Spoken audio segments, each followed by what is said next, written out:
Oops, damn. Technical difficulty already, folks.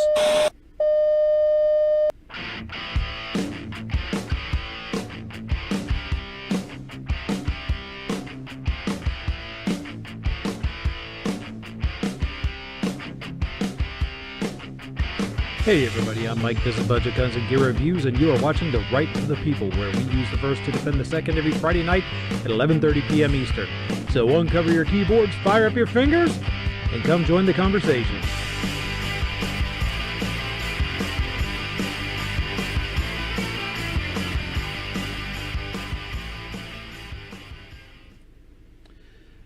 Hi everybody. No, it isn't Friday, and no, it isn't Saturday like I'd originally tried. It is Monday. It is September 7th, 2020, Labor Day, and a happy Labor Day to all of you. Hopefully we can get through this without too many technical glitches. We already had one where someone dumb pushed the wrong button, and yeah. So that may be a harbinger of things to come, right? Glad you guys decided to come in and check this out. Same topics for the show that I tried to do on Saturday, but hopefully the technical diddlies were taken care of. Before I get into that, I'd like to welcome my esteemed panelist, the one, the only, the kingpin himself, David Bowling. How you doing, sir? Doing quite well. Glad that I could be with you. I am glad you could be here with me too, sir. Let me get the YouTube live chat viewer going.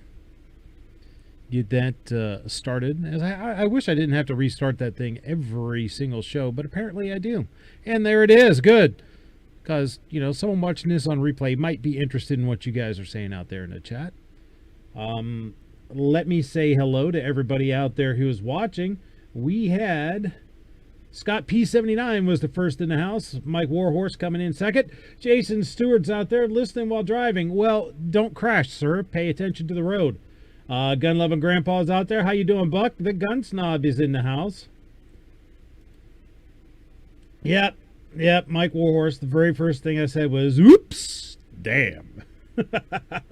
Mr. Guns, how are you? Keith Gregory. M. Gabriel. Rich White. Who else is out here with us today? James Pellerin, DTEP62. Yes, DTEP, you get to catch it live. Every once in a while, I like to go at an earlier time slot. I know that my work schedule being changed from midnights to afternoon necessitated me going to a little bit later on in the evening. That 11:30 slot is not for everybody, for sure. You know, but got to do what you got to do, right? Got to pay the bills. Grim 90's in the house. Hey, thanks, Grim, for coming in earlier to help me test the technical side of things, as well as Night Strike. We may experience more difficulties tonight, though. I hope not, but maybe. There's kind of a thunderstorm going on right now in my wonderful little corner of the world. So you may hear crashes, booms, and bams, and, you know, the light might flicker, and who knows? The internet might go out totally. I hope not, but as long as, you know, the heavens cooperate, we should be good to go. And we have some stuff to talk about, just like we always do. Speaking of talking about, if you're out there watching, looks like we got 21 watching now. If you're out there watching and you haven't sounded off in the chat, please do so. That way I know you're there and I can say hi. Remember, I have no problem. As a matter of fact, I love having somebody sound off whatever they think out in the chat. However, just be sure to be respectful and try to keep it PG-13. Disagreement is absolutely fine. If you think I'm full of crap, tell me I'm full of crap. But don't start name calling, personal attacks, and all this other weird, funky stuff out there, because my mods will handle that. I try to keep it as family-friendly as I can, despite the fact that once in a while I get a little bit carried away, because this is a subject about which I'm passionate, and I might drop an F-bomb or two, but I really try not to. Rich White says, stop talking about it or I'll jinx myself. Probably the weather. Yeah, you're probably right. So go ahead and disagree. Go ahead and, you know, express your opinion out there. This is a two-way exchange of information, two-way exchange of ideas. It is not just simply me sitting here lecturing to you. This is a conversation. and I enjoy having it. If you are listening in the replay, sound off in the chat. Same rules apply, but, let me know what you think. Just because you weren't here live doesn't mean I don't value your opinion and input, so please let it be known. JC's stupid username here. I like that one. Stupid username, that's good. Hello to you. So let's go ahead and get into this. As soon as I can pull up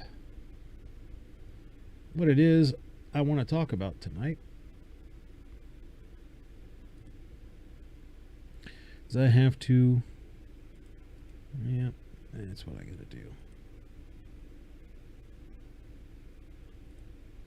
There we go. So that's what I was trying to do during the intro when I was like, oops, damn, and I hit the wrong button. Yeah, this is what I was trying to do, was pull this up so that I didn't have to take your valuable time when you could be doing absolutely anything else on your Labor Day afternoon instead of sitting here listening to me, which I appreciate. Anyhow, first up for our topics tonight, Trump supporter in Portland prayer hat shot and killed while the mob cheers. Nearly 100 days of rioting in Portland. The left has answered the Kyle Rittenhouse's actions in Kenosha, Wisconsin by murdering a Trump supporter. Multiple people were video streaming the events as they unfolded. In the videos, cars are driving through the intersection when somebody pulled a gun and shot at a man standing on the sidewalk. Viewers can watch the innocent man stumble and fall to the ground. This, by the way, is from from Second Amendment Daily. I wish they would put a date on their articles, though. Anyhow, just a few seconds prior to the gunshot, a voice can be heard saying, "Hey, we got one right here. We got a Trumper right here," which is not entirely accurate. That's kind of a mistranslation, a mistranscription. It's not what he said. He said we got a couple right here, but we'll get into that later. Let's watch the first part of this. We are going to watch later a longer video. Then we're going to watch a second camera source that has a more clear audio, and you'll be able to hear what was actually said.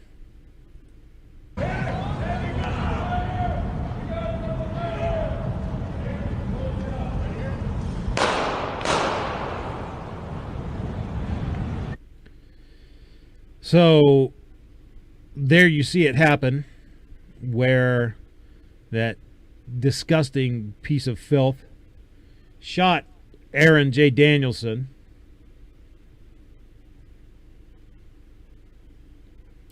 In cold blood, randomly.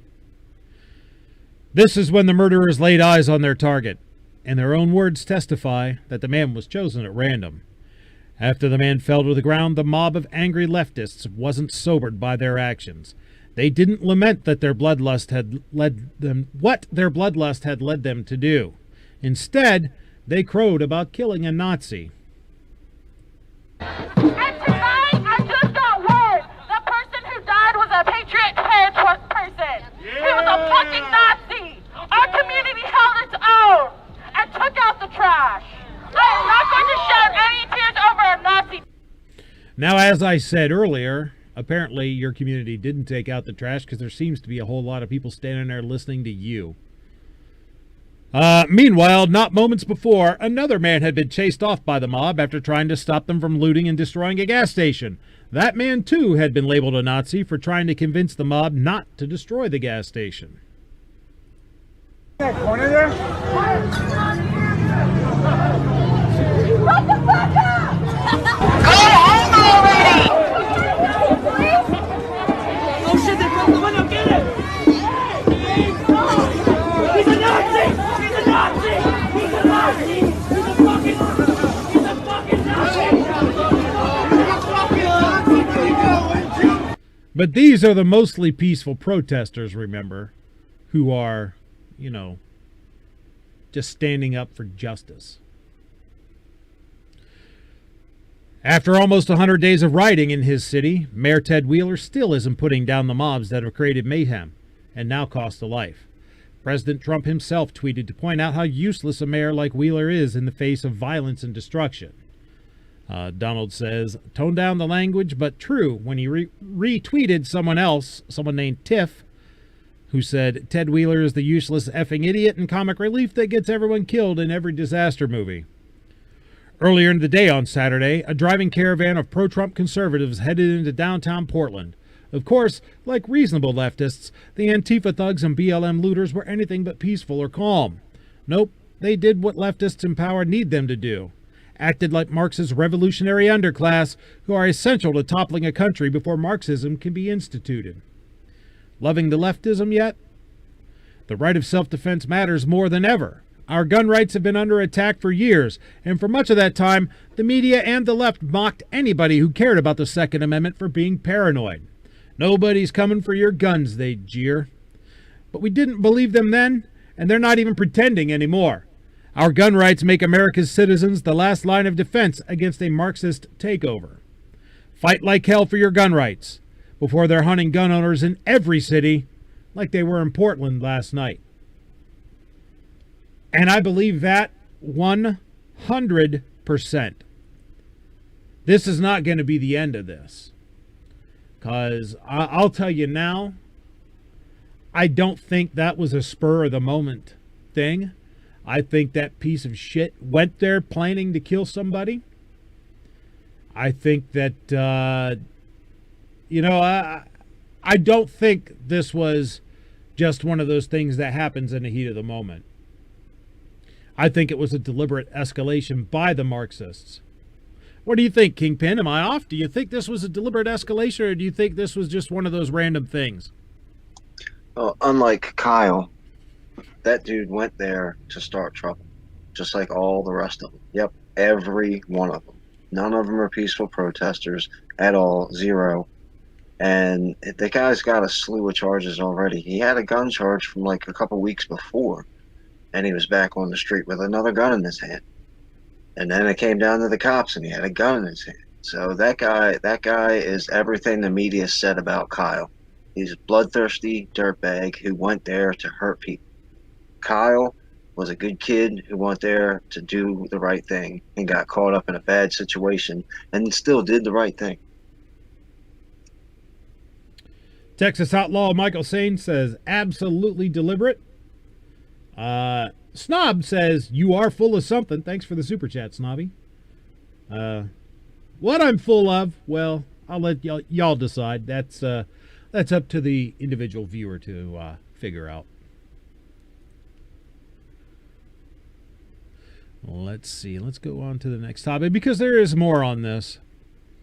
The New York Times actually did a pretty fair and mostly unbiased article on this. I'm shocked and almost overwhelmed by that fact that twice in a row, over two incidents in a row, they were pretty fair in their reporting, because I think they were pretty fair in the timeline of the Kyle Rittenhouse / Kenosha incident.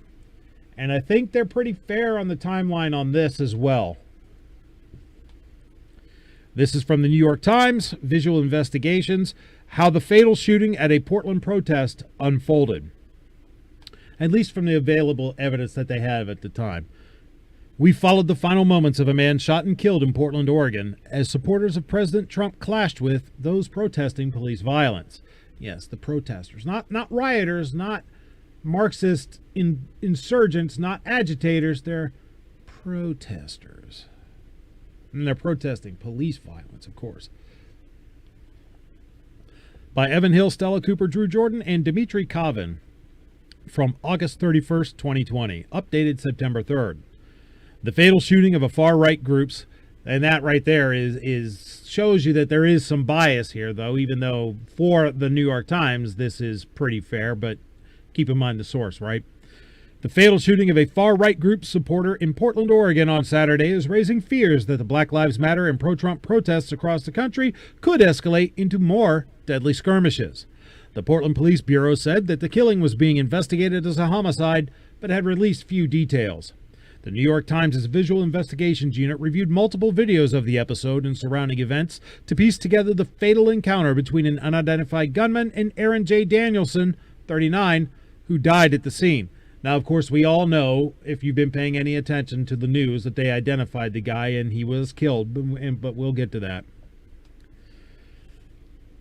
The sequence of events that leads to the shooting begins with a caravan of Trump supporters gathering at Clackamas Town Center, about 10 miles southeast of Portland.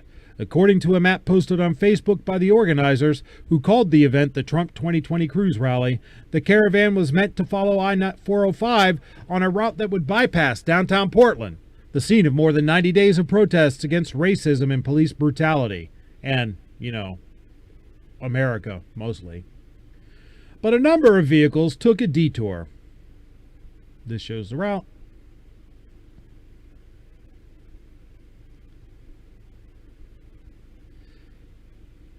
Circulating as the caravan prepares to get underway is Mr. Danielson, who can be seen in a video filmed by the photojournalist Rick Peavyhouse. Mr. Danielson was a supporter of Patriot Prayer, according to the group's leader, Joey Gibson, and was wearing the group's hat at the time. Patriot Prayer describes itself as a conservative Christian group, but has attracted white supremacists and previously taken firearms to Portland protests that frequently became street brawls. Remember, folks, nowadays, white supremacists is leftist code for anybody that disagrees with us. Just remember, if you disagree with Marxism, you're a white supremacist. That's how they're labeling all of us. In this picture, you see Mr. Danielson.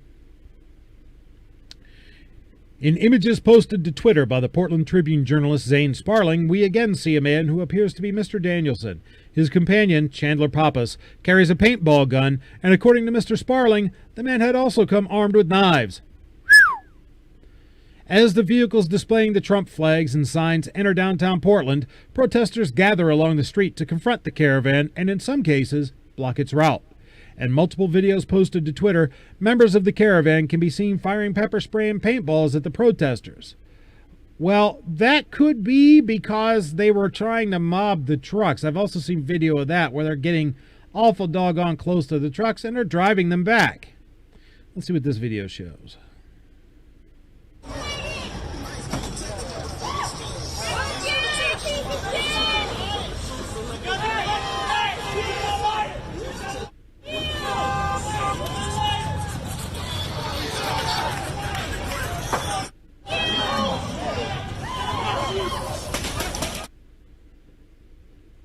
Okay, he might have just been shooting him for the hell of it.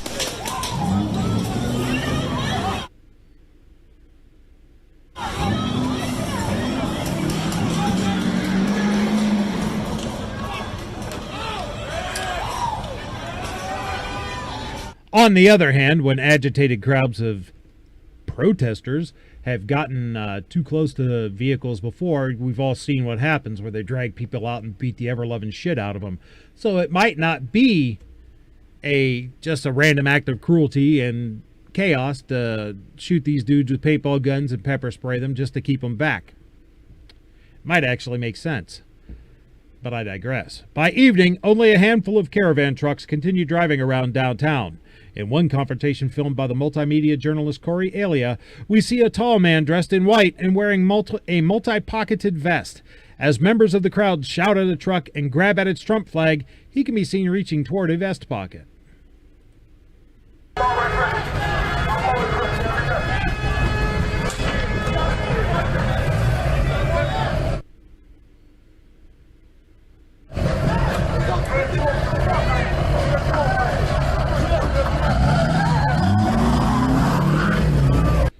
I think he was contemplating shooting that dude in the orange right there. The man in white appears again in a Facebook live stream filmed by the lighting designer and independent journalist Justin Dunlap, who, by the way, is an Antifa shill. Just saying. He is standing among... Go look at his social media stuff. He's 100% behind the leftists. He is standing among a crowd of Black Lives Matter supporters who are listening to a protester with a megaphone. He and the man with the megaphone began talking and pointing in the same direction. Then, a man with the megaphone tells the protesters to move 6 blocks south to the Multnomah Justice Center, the main protest site.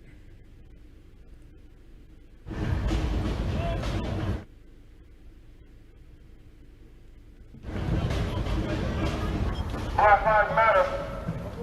Hell yeah. Yup. Yeah.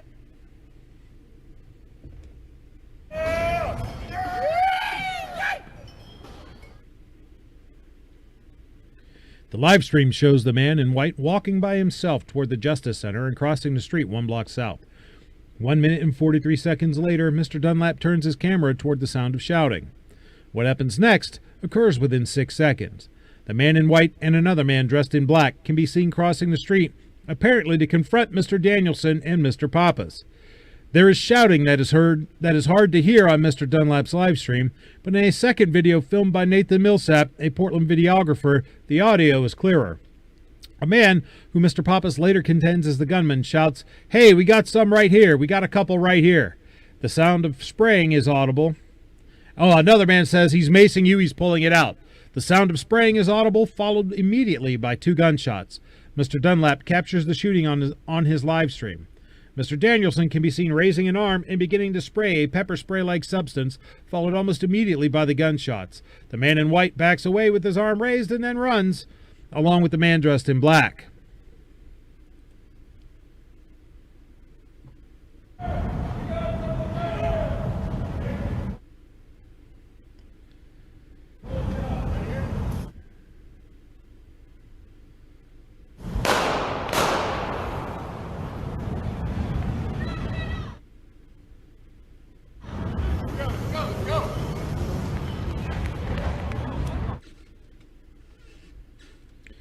In an interview posted on Facebook on Sunday, Mr. Pappas said that he and Mr. Danielson had not had any prior confrontations with the men whom he didn't recognize. Mr. Dunlap, the live streamer, said he believed the Portland police should not have allowed the pro-Trump caravan to enter an area they knew would be occupied by opposing protesters. And I guess she shouldn't have worn that skirt either, and she deserved what she got, right? That's the same damn thing.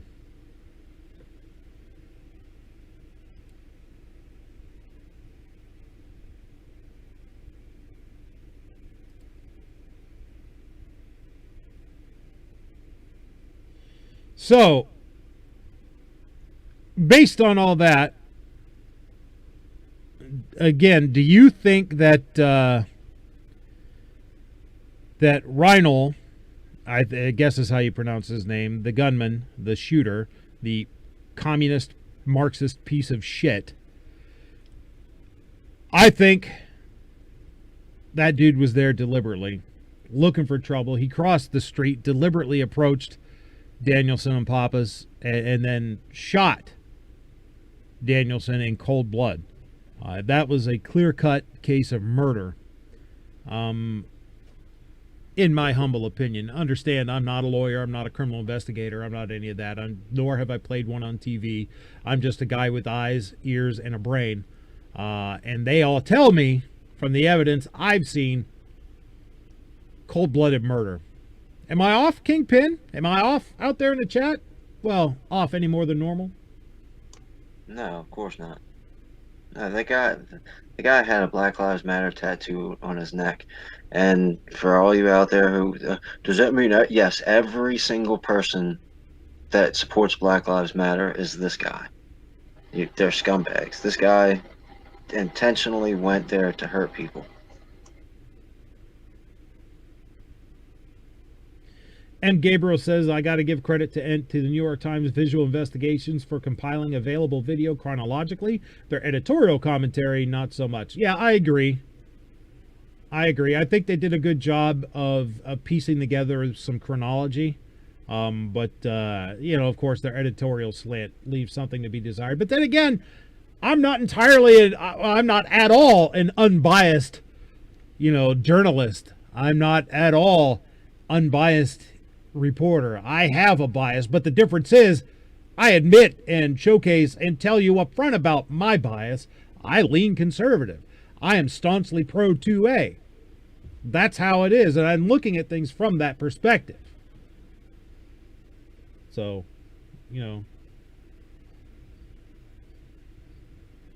let's see. Texas Outlaw says, apparently video evidence is irrelevant to these trash bag lefty morons. Mystic Gun says, I keep looking for Kingpin, but it keeps hiding. Fear No Evil says, great job, Trump, spreading the hate and division. Oh, yeah, okay, like these dirtbags in Portland and Wisconsin and Chicago and every other major city in the country aren't deliberately spreading this hate and division. If you think that the Marxists love you, you're nuts. If you think you're anything but a useful idiot and a tool of your Marxist masters, you're nuts. They're deliberately spreading hate and division so that they can take over this country. And if you don't believe that, you're frankly a fucking idiot. Let's see. Texas Outlaw says what's not shown in this is these scumbags spitting and throwing shit at the folks in the rally. Yep. Let's see, where are we? Where else? G23 says the separation of people started because of Obama, and the libtards are completely responsible for keeping it going. Yes, I absolutely agree. Fear No Evil does say something with which I agree as well. He says, I can no longer trust either party, and I don't. Party, no. But you can definitely see someone's ideology.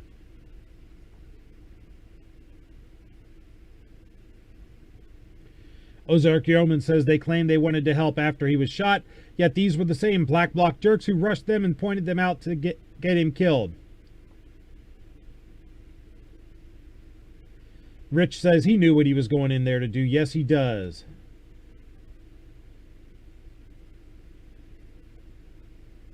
And I agree with this, Fear No Evil, that no one should be beating or shot over their political views. Absolutely right. There's a reason I say we're using the First to defend the Second here on this show, because the First Amendment is as sacred as the Second. They are linked. There's a reason they were the first two amendments to our Bill of Rights. We have to have the ability to say what we believe. We have to have the ability to stand up for what we believe. We have to have the ability to spread our message and engage in discourse. Absolutely. But coupled with that is the ability to defend our right to do so, which is what the leftists aren't getting, which is why they don't like what happened in Kenosha with Kyle Rittenhouse when he killed those sons of bitches that were trying to kill him. I'm going to go ahead and step out on a limb. I have no idea who Fear No Evil is, but I'm going to take a wild guess and say that they're probably a pretty decent person who is fed up just like all the rest of us.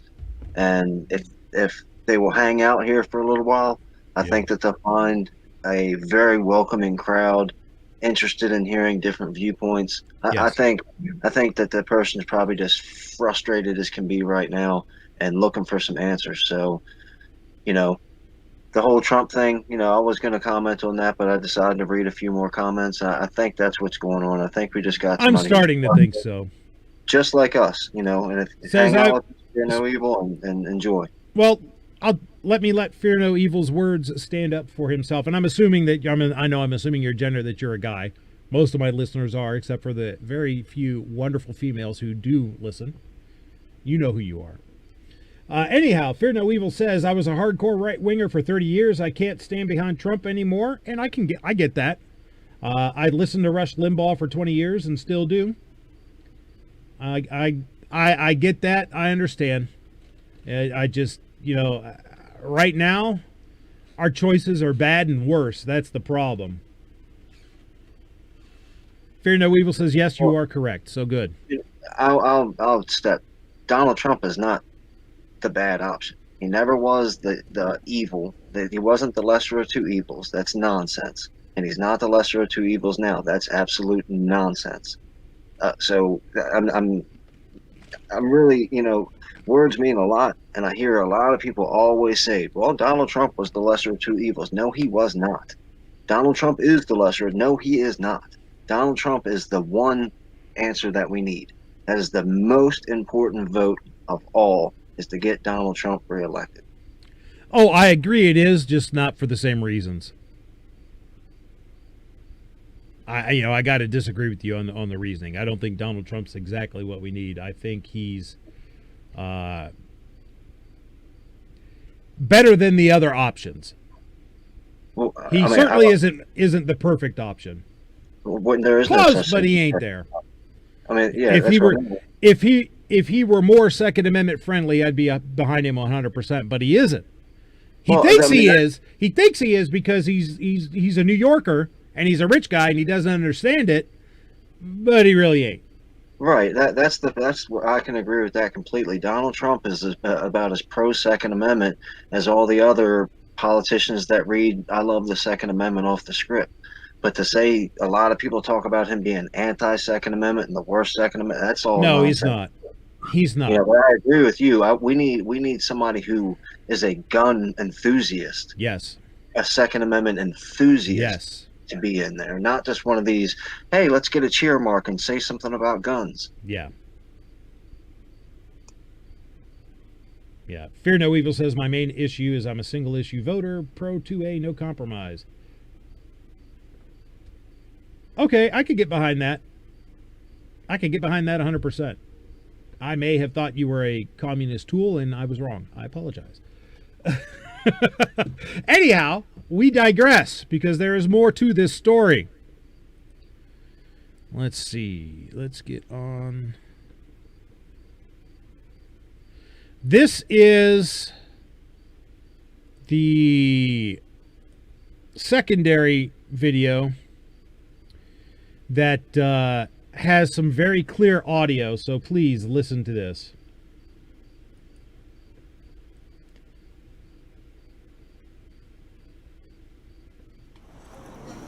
Like it was when it was getting run over and showing the big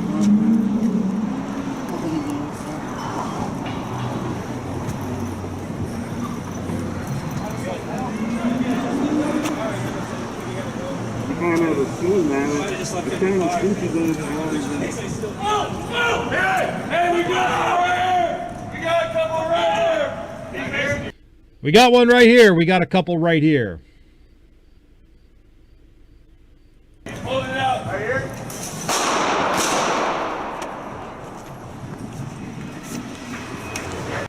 Now, I've seen some other video analysis of this, and you'll see right here what I have heard. Let me advance this frame by frame so I can get to the right frame. Is there's this car right in the middle of the road, this red car that had some people in it that Mr. Danielson was talking to. And if I can ever get this advanced to it.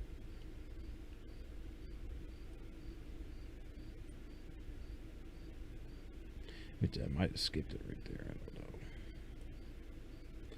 I don't know, damn it. Let me see if I can play this and find it. Right here. This red car that Daniels, they'd stopped and asked Daniels and Pappas something.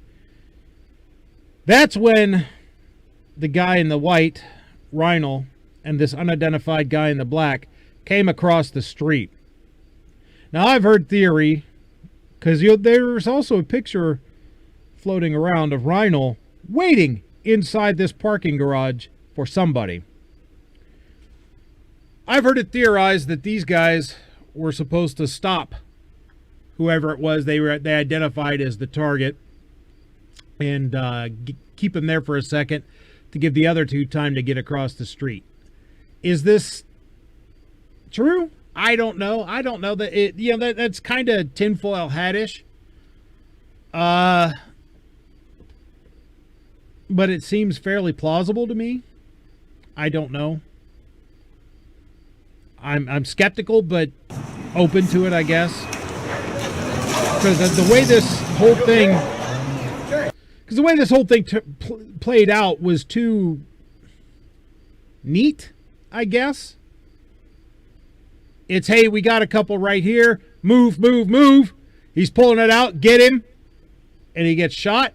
You know, it just seems too almost orchestrated.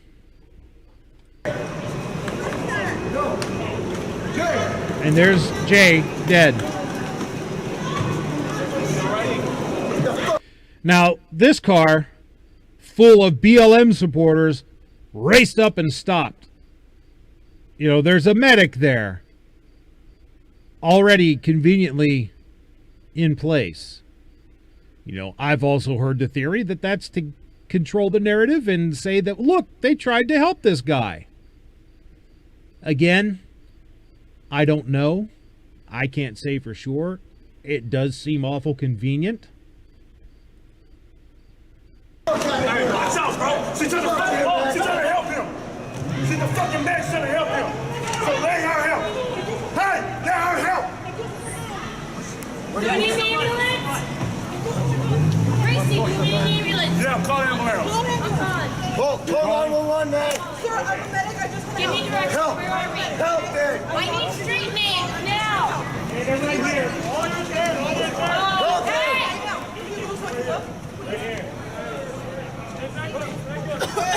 We need a map. And then we all know what ended up happening.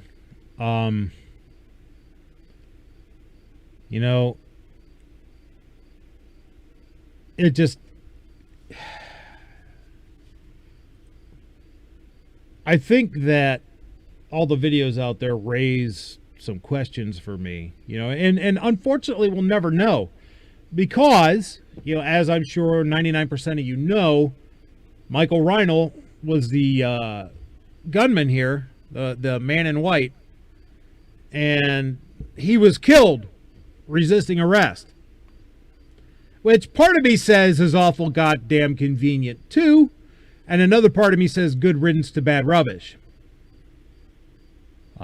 This guy even gave an interview to Vice after he left the scene there, which to me is like, what in the hell? How, if you just shot somebody, how in the hell are you going to give it? Why in the hell would you give an interview to Vice if you just killed somebody?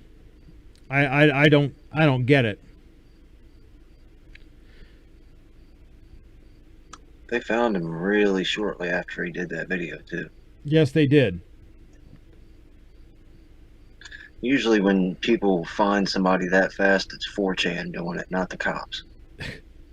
You're right. You are absolutely right. It usually is 4chan. You know what? I was debating on whether or not to play this video, but I think I'm going to. This is from Minds by a guy, Jack Murphy Live. This analysis of what happened. And keep in mind, take it with a grain of salt, put your skeptic hat on, but he does raise some good questions to me. First, let me go into the chat and see what's... Let me see what's... James Pellerin says, Trump is not the establishment. That's why the establishment has been after him for 4 years. Yeah, I can agree with that. Mike Warhorse says, we're definitely on the same page of beliefs for November this year. Let's see. Fear No Evil asks, do we agree on police brutality, that it does exist? Well, yeah, it does exist. There are bad apples in every bunch. There's always people in every profession who don't do things the way they're supposed to. You have to understand that police, just like doctors, lawyers, ambulance drivers, Uber drivers, teachers, whatever, they're all human beings, and human beings make mistakes. What you have to understand about it with police, and I'm not trying to excuse it, understand that I say this coming from a place of my day job is as a correction officer. So you have to understand that they are in a dangerous profession where everybody wants to kill them, and very few people like, people like firemen more than they do police, because firemen come to save you, and police, well, they might arrest you. So they have to be constantly on the guard, under stress. It wears at you. Not that I have ever been a police officer, but I am a correction officer. I have been for 20 years.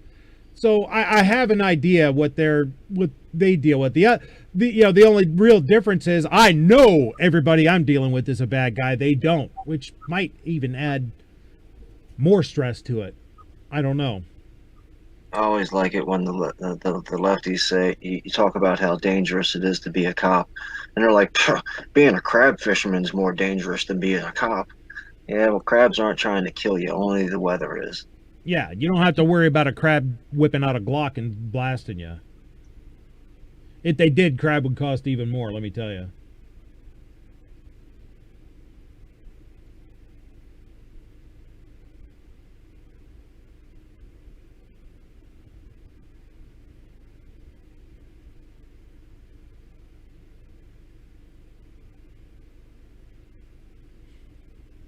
G-Webs is there's X amount of time to spend together. How is it strengthening us to focus that time on their narratives every time they decide to present them, to take them apart and point out that the emperor has no clothes. That's how, G. That's why I'm talking about this stuff, because it is the news. And if we allow their narrative to go unchallenged, then that's the narrative that wins. That's the narrative that people hear. Then they don't hear our narrative, and we have to present our narrative. If this crap wasn't in the news, I wouldn't be talking about it. But I do understand where you're coming from. I want to get back to just pure 2A all the time. Trust me, I wish all this crap would go away and I'd never have to talk about it again. But it's here, it's like, walking downstairs from your bedroom and finding a gigantic pile of dog crap in the middle of your living room floor. You can't just walk around it and ignore it. You got to do something about it. To me, this is the same thing.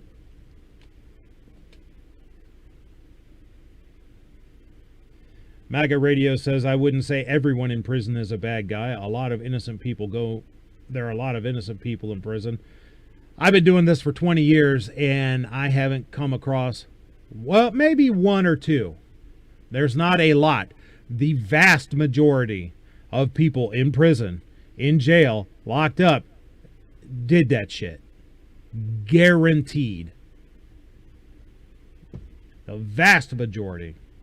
Been there, done that. They're bad guys. And if they didn't do what they were convicted of, they did other shit that was equally as heinous. Trust me. I've been there. I've seen it. I live it every day, man.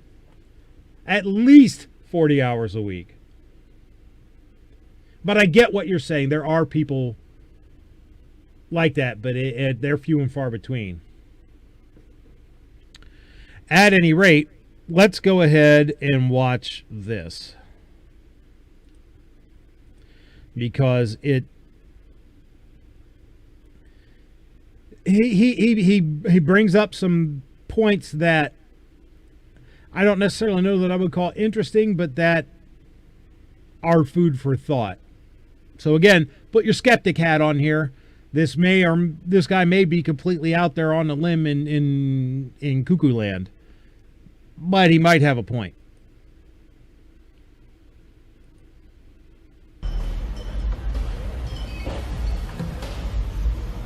I'm always Black Lives Matter.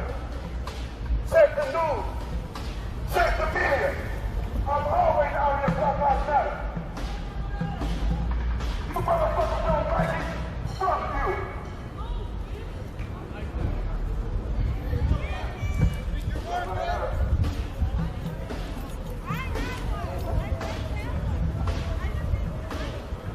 Black Lives Matter. So this guy's premise is that this was a joint BLM/Antifa assassination, and that Reinoehl was not acting alone, that he was accompanied and he was part of an organized attempt.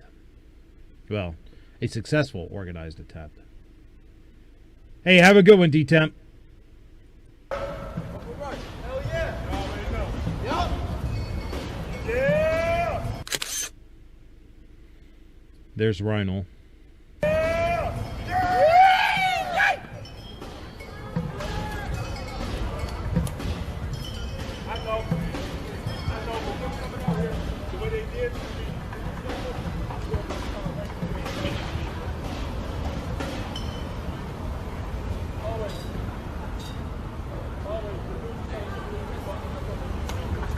Man, that burrito looks hella good over there.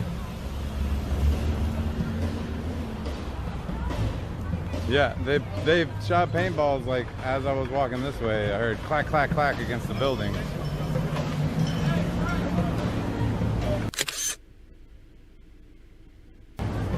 And then that tall gentleman in the hoodie right there, or the beanie right there. he got them to enjoy rolling up their windows. So look, the rest of y'all who's out here for Black Lives Matter, y'all don't have nothing to do. We're about to head up to the Justice Center right now to join the rest of the group for Black Lives Matter.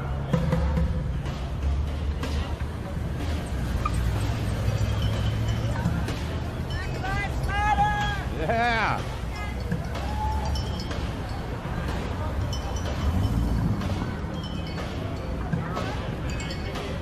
So they were standing there on that corner, and now they're heading up to where the murder took place.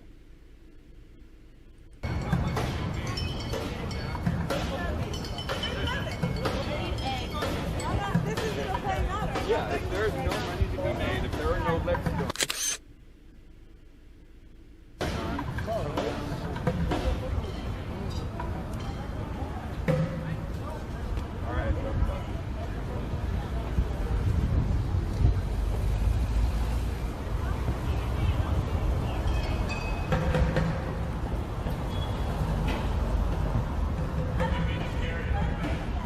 Dude, did you miss the whole line brigade? They got them from all corners of Portland.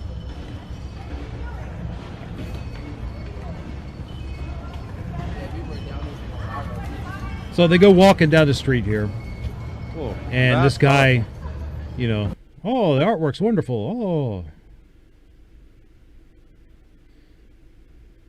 Oh, I was zooming. so the guy that put this video together and put the commentary together says that right now the first spotters are on the site. Yeah, we're cruising down 3rd. This is the street that rolls in front of the Justice Center and the Federal Building.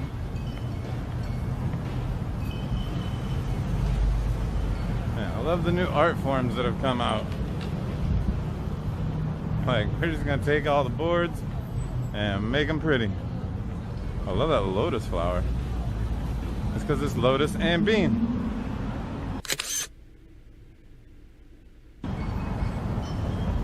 Oh, good. I love it when I hear revving engines. So you saw that red car go into the intersection, just through the intersection and stop. Not really, it kind of scares me. And they had Danielson and Pappas stopped there, talking to him.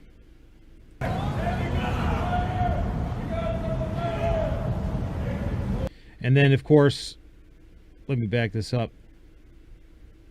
Then you hear that we got him right. We got one right here. We got a couple right here.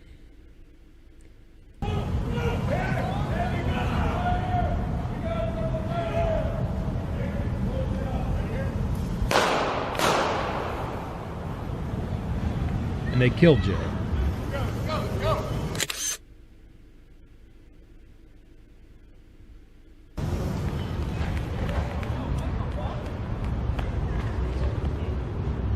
Now here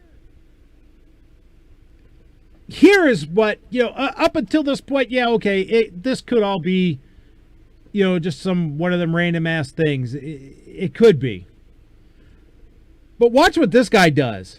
And that's what makes me wonder whether or not this was pre-planned, because this guy's going around shining a flashlight on the ground here in the area where the shooting was, looking for something. What's he looking for? Is he picking up shell casings? Watch this.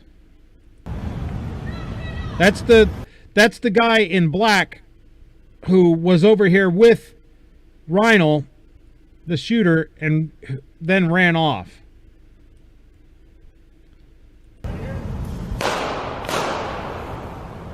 See him? This guy. Watch him.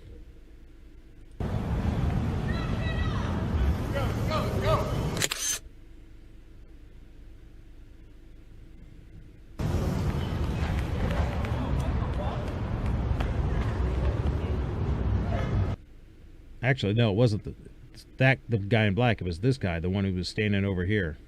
My bad. Well, look, he's got a flashlight out. And is this guy right? Is he looking for shell casings?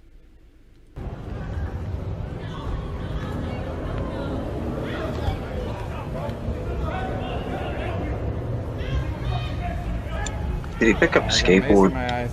I'm not sure if he did or not. Or if that was a camera rig. I think it might have been a camera rig.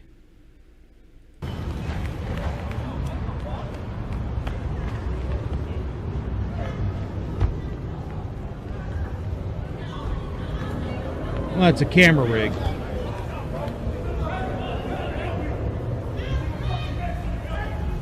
I got mace in my eyes.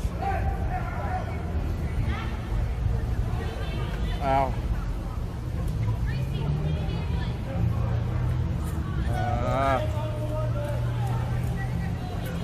Ah.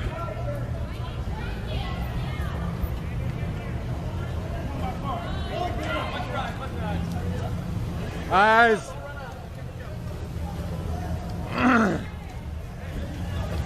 And while I don't necessarily know that he's calling out my eyes to warn of police arrival, because Danielson did spray pepper spray there, so it would be in the air, but that was kind of coincidental. Do you have anything for eyes stuff? Yeah. So we all know how this scene plays out, They but were there's right. Hey, bro, you need to tell them you got. but watch this. Listen to Hey, dude, this. You got that on video. You need to fucking give it over. Or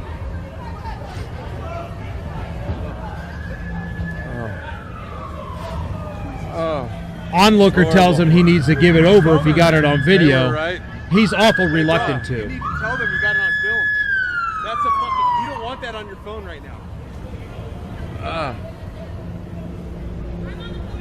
You want me to go tell them? No, I'm dealing with it. Do not leave here without giving that fucking info up.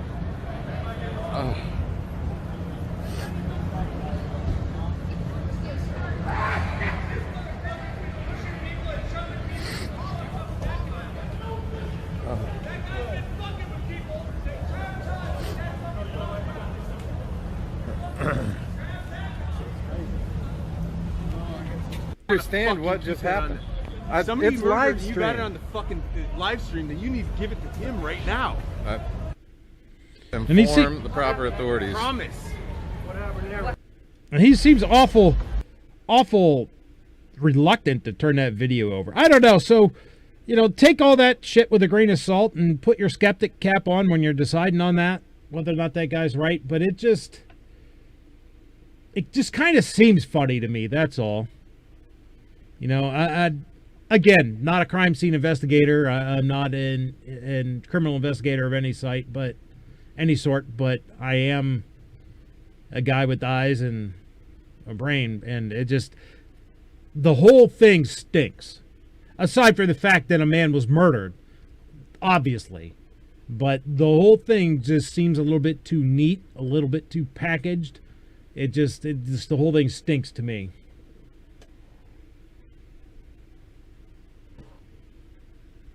What do you think? Does it stink? Yeah, that's the first time I heard the conversation about the give over the film, and to me, it just adds to the moral decay. 10 years ago, if cell phones like that existed, would people have been, so reluctant to, hey, coppers, look, I caught, or would it be the same? I don't know, because, if we had the fancy cell phones, 10, 15 years ago, then I guess we'd be in a lot worse place we are now, but it's all foul. This is all absolutely disgusting. Well, of course, Michael Reinoehl was claiming in his Vice interview, which I'm not defense, that he acted not only in self-defense but in defense of another because he was keeping one of his African-American friends from being hurt by those two, who were obviously just walking down the road, not doing anything, not bothering anybody, got stopped by that car to talk about something, then shot. Well, it was a mostly peaceful assassination. What's that? It was a mostly peaceful assassination. Oh, that's evil. That's evil. I like it, but that's evil. Rich White says he also claimed that he was security for BLM. Yeah. Scott P79 agrees. Looks like he's policing up brass. NY Outcast says it smells to me, but it's hard to say with one video. Yeah, exactly. Exactly. It smells, but it's hard to say. That's why I leave my skeptic cap on with this. It just seems that I don't know. It's just something about it. It's too neat. It's too packaged. Like I said, it just seems awful damn orchestrated. I could be wrong. That's why I'm not 100%. That's why I'm not out there saying this is a deliberate assassination. I think that guy, Reinoehl, for sure, intended to murder somebody that night without any doubt whatsoever. I think he absolutely intended to, and he was looking for a reason, looking for an excuse, actually, to kill somebody. You saw the video of him reaching into his pockets for something when that guy in the orange shirt in the back of the truck swung a something at somebody who was trying to get up at the truck. You saw him reaching for something, looking at that guy. I think that was almost his excuse right then. Then he got Danielson alone wearing a Patriot Prayer hat and said to hell with it.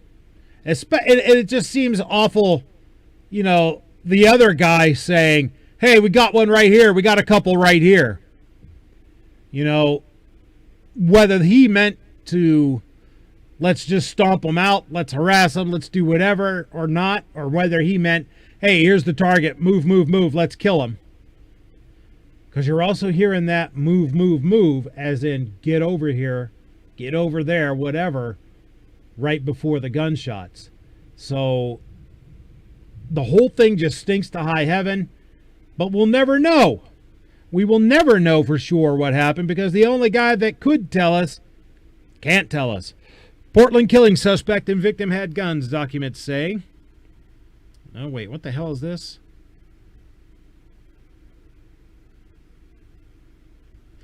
Portland, Oregon. Both the suspect in the slaying and the right-wing protester in Portland, Oregon last weekend and the victim had handguns when their confrontation started after dueling street demonstrations, according to court documents made public Friday. The documents said victim Aaron J. Danielson, a supporter of the right-wing group called Patriot Prayer, was wearing a loaded Glock pistol in a holster and had bear spray and an expandable metal baton when someone said something like, "wanna go," which is frequently a challenge to a fight. Authorities have said that they believe Antifa supporter Michael Forest Reinoehl, who was fatally shot by federal agents late Thursday in Washington state, then opened fire and killed Danielson after he took part in a caravan of President Donald Trump supporters who drove pickup trucks through downtown Portland. Well, so fucking what if Danielson had a gun? He expended bear spray. That says to me that he wasn't looking for a lethal confrontation. Whereas Reinoehl, absolutely, without any fucking doubt, was looking for a lethal confrontation. But now, why is this link going to this? Because what I have linked here, folks, is an article on Reinoehl's death for an AP article that says suspect in Portland death killed by investigators. But I'm going to this. Says Portland killing suspect and victim had guns. I didn't think I bookmarked that. So, well, I'm not going to read the article about it because I mistrust that. I'm looking for a story on that guy's death, and then it goes to say that both of them had guns. What are they trying to do? Justify Reinoehl's actions? Oh, well, you know, Danielson had a gun, so he deserved killing. What kind of happy horseshit bullshit is AP trying to pull? Well, fact is, when federal agents went with a warrant to apprehend Danielson, not Danielson, but Reinoehl, he pulled a gun and resisted and was shot. Unfortunately, that means that he can't tell us what happened. Even his bullshit story of it was self-defense. It was like the first shots in a war. And in a war, there's going to be casualties. The son of a bitch actually said that. So, you know, the Antifa people earlier in the video we showed talking about how, you know, it was a Nazi got killed and we took out the trash. Well, sweetheart, it looks like the feds took out the trash too. Because that's all that son of a bitch was trash. And frankly, that's all you protesters are. Because you're not protesters, you're rioters, you're looters, you're the useful idiots of your Marxist masters. And you're nothing but fucking trash, too. I'll add on top of that all of them. All of them.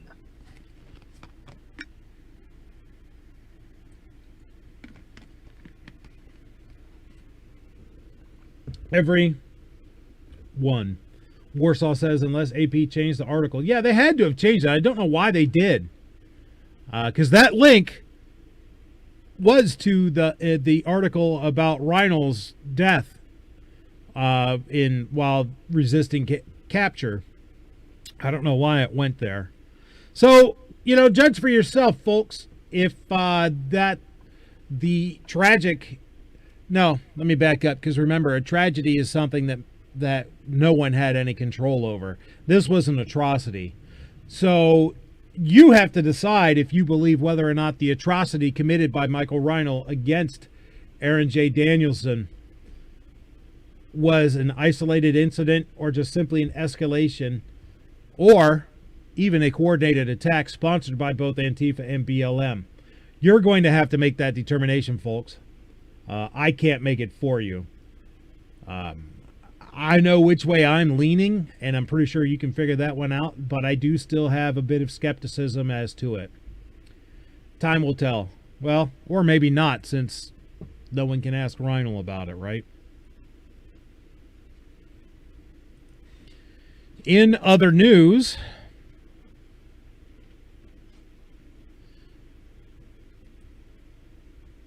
U-Haul truck loaded with supplies.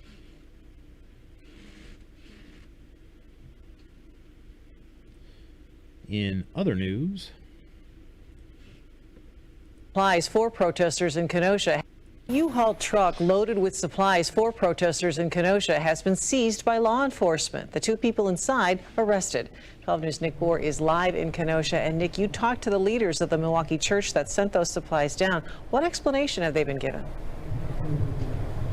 Well, Joyce, they haven't been given an explanation at this point. First, I want to set the scene for you here. You can see some of those National Guard troops you were just talking about out in front of the Dinosaur Museum. Now, hold on a minute. This is a church.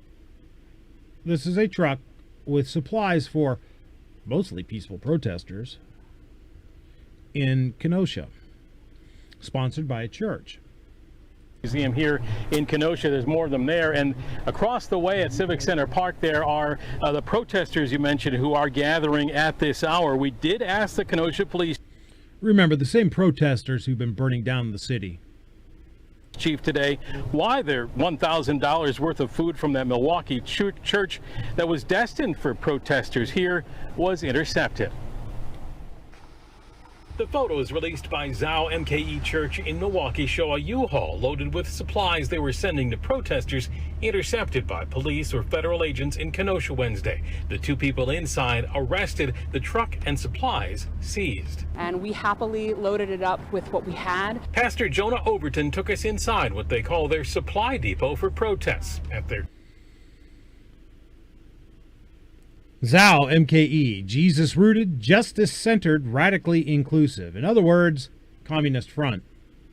church near UWM. Now, those were the types of things that were in the U-Haul: snacks, water, Gatorade, Band-Aids, fire extinguishers. And you don't have that stuff back yet? No, no, we don't have it back, and we have no word that we might ever get it back. The church has been collecting supplies for protesters for months, but the pastors say this is the first time they've ever been confiscated. When we question the Could it be, and they go to say, well, we don't know why they took that stuff. Could it be because you're materially aiding rioters? Rioting and rioters? Could it possibly be that you're materially aiding the Marxist insurgents who are burning down the frickin' city? Maybe. Possibly.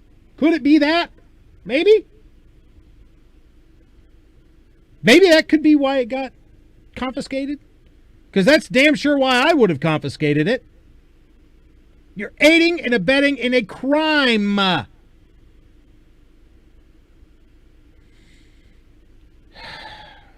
don't know. Am I just being too biased here?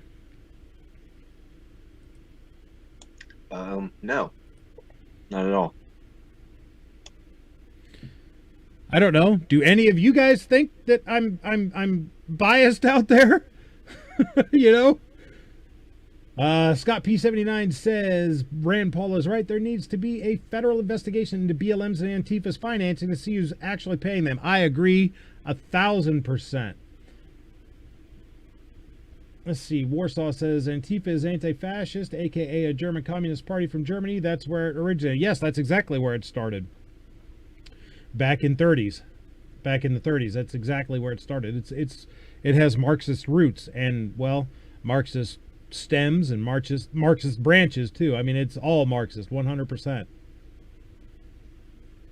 Scott P79 says, Antifa actually meets the criteria for an international terrorist organization and should be treated as such. I agree, 100%. Does anybody else find it strange that the Nazis that were socialist were really, really angry with the Russians that were communist? Yeah. It sounds like the same wing and the same bird struggling for which one flaps louder. You know, because communism and socialism are almost identically the same exact thing, and socialism leads to communism. There's just no absolutely. Travis T says, I think you're biased, but that doesn't mean you're wrong. Yeah, I don't think so either. I appreciate the vote of confidence there. I know I'm biased, as I said. I admit my bias. I admit the way I lean on this. Obviously, I'm not a journalist. I'm more of an opinionated person, talking head opinion guy.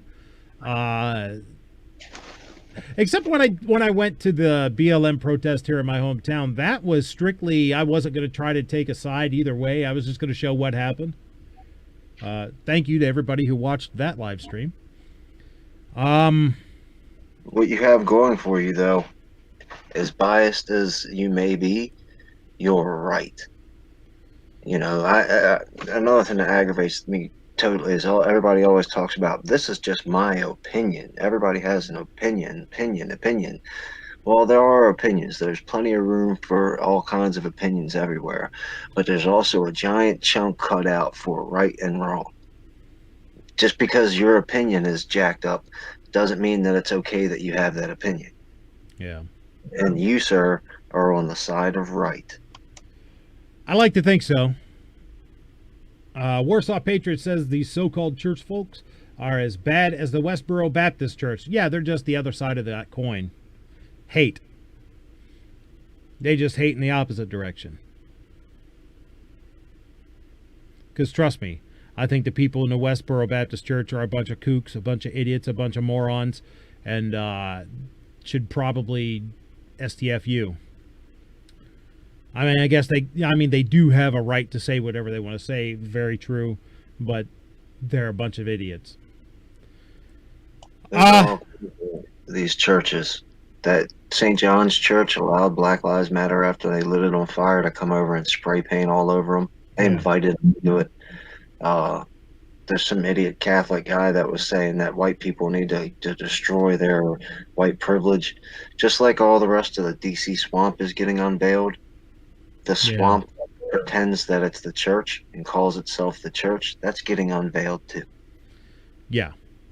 In other Kenosha news, Kyle Rittenhouse released a statement from where he's being held via the telephone. This is a tweet from John Pierce. It says, Kyle Rittenhouse speaks. This must be the tweet heard around the world. Retweet and donate to the Fight Back Foundation right now. Which, for those of you who don't know, the Fight Back Foundation is a legal defense fund set up to defend people against the horrible prosecution and malicious prosecution of the left. So I think it's fightback.com. I can't remember exactly. But if you look up Fight Back Foundation on Google, you'll find it. Anyhow, let's go ahead and listen to this. I think this is L. Lynn Wood holding the phone. Guys, what do you want to say to the foundation and all the people that have supported our efforts to free Kyle? We have John Pierce, lead attorney for Kyle Rittenhouse, and we have Kyle Rittenhouse, direct from county jail. Guys, what would you like to say to the fans? Or maybe that's John Pierce. Every single one of you from the bottom of my heart for the underlining support. It's just amazing. I want to thank all of you for the mail I've been receiving. It's been really helpful. Just want to let you all know that I'm going to be out of here soon, and stay strong, and I hope to see you guys soon. And I want to say that this is 100% self-defense. If this is not self-defense for Kyle Rittenhouse under these circumstances, then no one can protect themselves, no one can protect their family, and no one can protect their country. This is a watershed moment in American history. A very bright line has been crossed. The right to self-defense is a God-given right, and we are not going to allow a prosecutor in Kenosha, Wisconsin, to take it away from Kyle Rittenhouse. Thank you so much for all the support. And he's absolutely 100% right.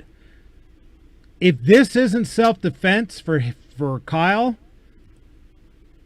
nothing is self-defense, and they'll take it away from all of us. He's 1,000,000% right if such a thing is possible. That's why they want the Second Amendment. We've talked about it before, Budget. They don't care about the guns. No, they care about the control.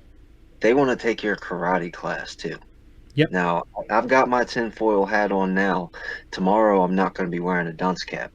You know, so they want any form of defending yourself taken away from you. That's why they want the Second Amendment. You want proof? Look at England. Look at Australia, particularly England.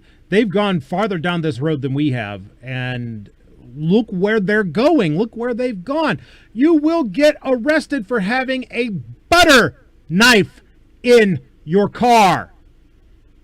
If someone comes up and punches you and you punch them, you go to jail.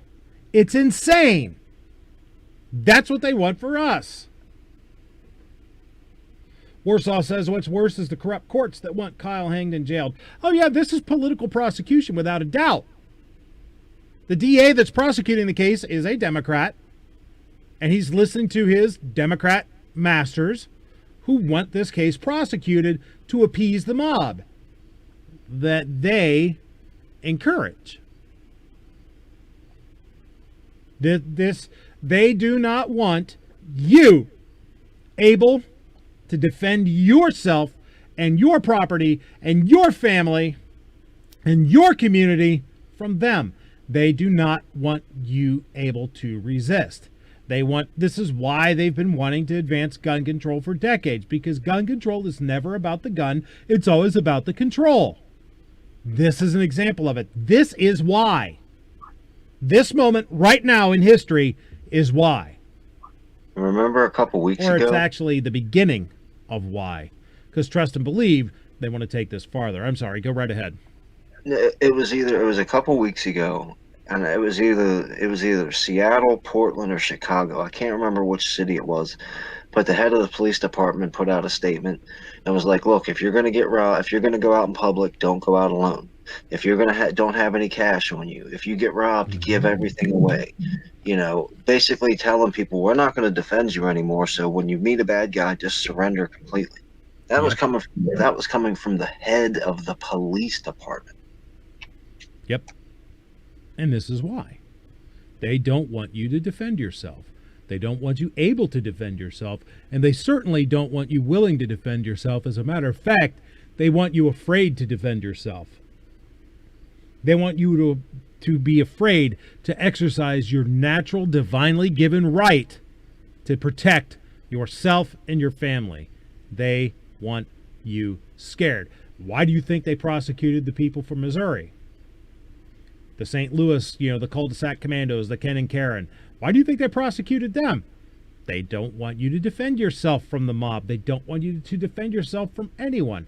That's why they're so vicious on prosecuting Kyle Rittenhouse, because it's a high-profile case where he waxed some scumbag, rioting pieces of shit that were trying to kill him, and then crippled another, who should be in jail for having a goddamn gun as a felon, but I digress. They want you afraid of it.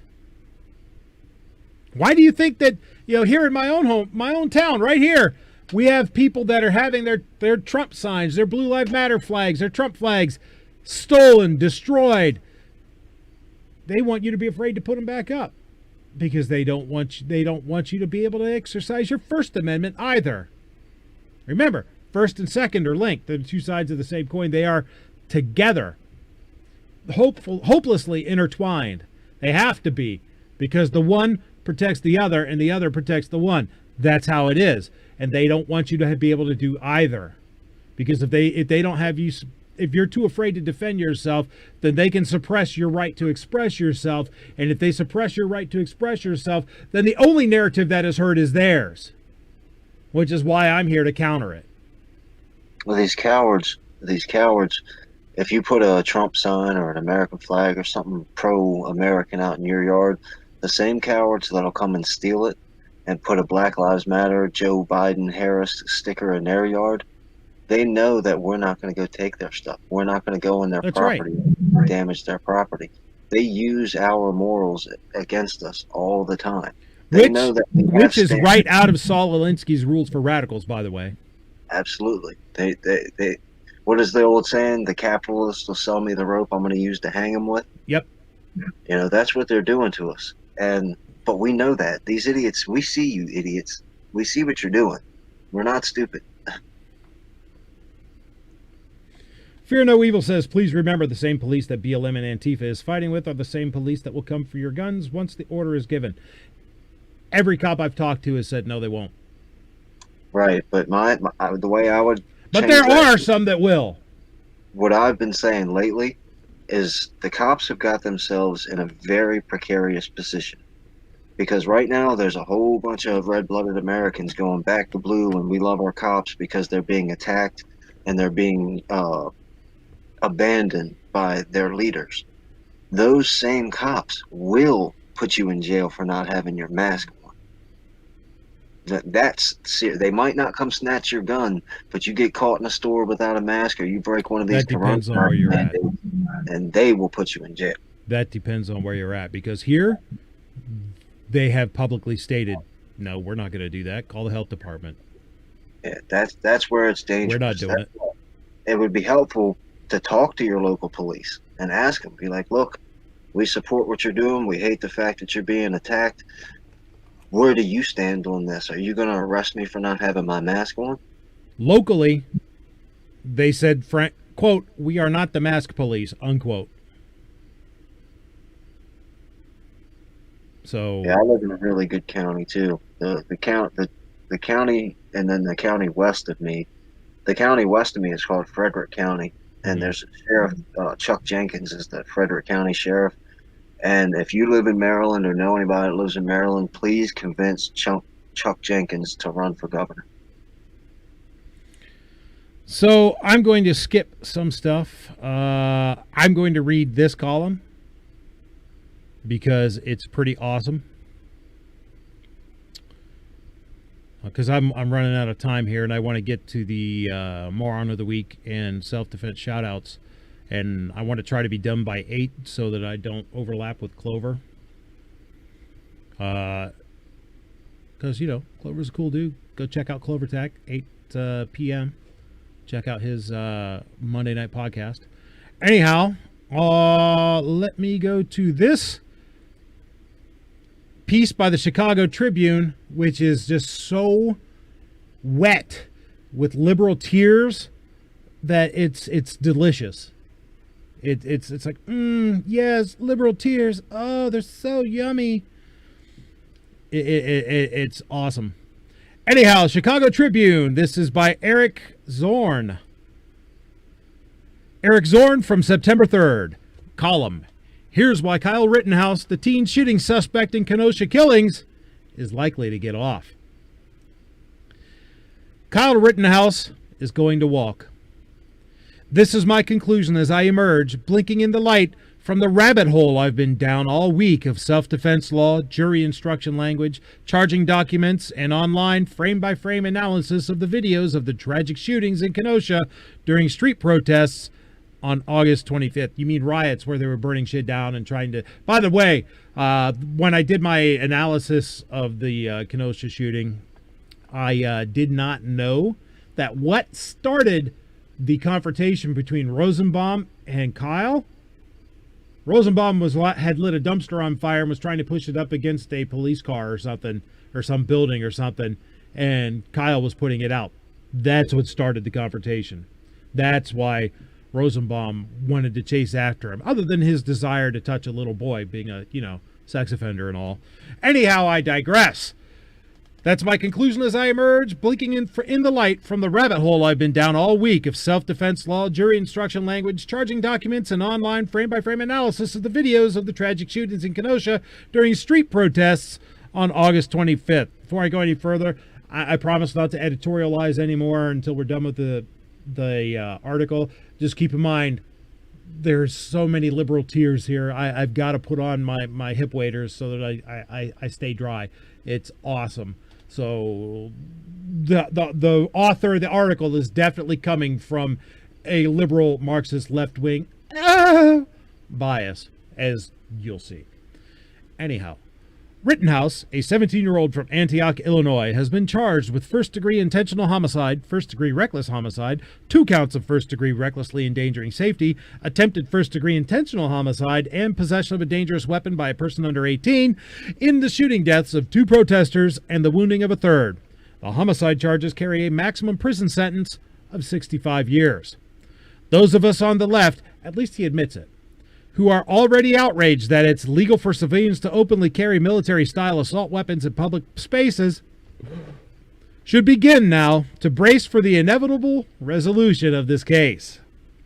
Kyle Rittenhouse is probably going to walk. He's going to plead self-defense. His lawyers have already signaled as such. And from what I've read, seen, and heard, I predict he's going to be acquitted on the most serious charges. Yes, it seems certain that Rittenhouse was in violation of Chapter 948.6 of Wisconsin law when he was guarding business properties with a weapon of war slung across his back. That law bans minors from carrying guns, and Kenosha County's criminal complaint notes that the maximum penalty for that offense is 9 months in jail and a $10,000 fine. But even those who break that law don't forfeit their right to use force, which is intended or likely to cause death or great bodily harm, if they reasonably believe that such force is necessary to prevent imminent death or great bodily harm to themselves. Now, let me repeat that paragraph without, belching in the middle of it like a hog. I'm sorry. But even those who break the law don't forfeit their right to use force which is intended or likely to cause death or great bodily harm if they reasonably believe that such force is necessary to prevent imminent death or great bodily harm to themselves, as Chapter 939.48 Wisconsin self-defense law spells out. According to prosecutors, video from the scene and witness accounts, the legally relevant portion of the story picked up a little before midnight. For unknown reasons, Joseph Rosenbaum, 36, of Kenosha, who had earlier been yelling angrily at the armed men who had come to the protests, was at a run chasing Rittenhouse along Sheridan Road and into the parking lot of a used car dealer. Well, we do know why he was doing that, because Kyle had just put out a dumpster fire that he'd started. When Rosenbaum, who was unarmed, finally cornered Rittenhouse, he grabbed for the teenager's gun. Multiple shots rang out, which actually began being fired by someone else in the crowd, and Rosenbaum fell, mortally wounded. Did Rittenhouse have a reasonable belief under the circumstances that if Rosenbaum got his gun, he would suffer death or great bodily harm? Jurors in Wisconsin are instructed that reasonable means what a person of ordinary intelligence and prudence would have believed under the circumstances that existed at the time. Tensions were high late into the protests against the police shooting of Jacob Blake 2 days earlier. Gunshots from other weapons were heard immediately before and after the shots that killed Rosenbaum. Whether you think Rittenhouse is a hero for helping guard against a repeat of the vandalism the night before, or if you think he's a reckless wannabe cop who had no business in Kenosha, you've got to concede that, at the moment, he was probably terrified. Rittenhouse hustled away. Soon, a group of people began chasing him up Sheridan Road, shouting, "Beat him up! Get him! Get that dude! Get his ass!" According to the prosecution summary, one of the pursuers took a swing at Rittenhouse and knocked his ball cap off. Were those running after him simply trying to effect a citizen's arrest in the belief that Rittenhouse had just committed a crime and might be a danger to others? Whether or not the people chasing him thought they had the right to chase him is irrelevant, said Richard Kling, a veteran Chicago defense attorney who teaches evidence and forensic science at Chicago-Kent College of Law. Rittenhouse stumbled and fell as he ran. One of his pursuers took a flying kick at his head and missed as Rittenhouse fired 2 errant shots from the ground. A second pursuer, Anthony Huber, 26th, of Silver Lake, Wisconsin, swung a skateboard at Rittenhouse, hitting him on the shoulder, which is bullshit. He hit him in the back of the head, and grabbed and tried to hang on to Rittenhouse's rifle. Rittenhouse shot Huber in the chest during that struggle, prosecutors said, killing him. A third victim, a third attacker, Kyle Rittenhouse, was the victim.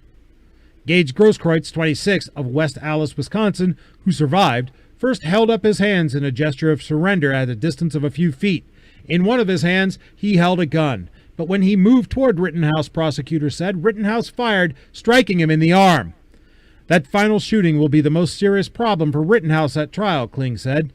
The guy did have a gun in his hand, but he wasn't pointing it at or threatening Rittenhouse. Bullshit. What about the context, though? The confrontational high adrenaline interactions that led up to the tragic deaths. The night air punctuated by gunshots. Danger all around.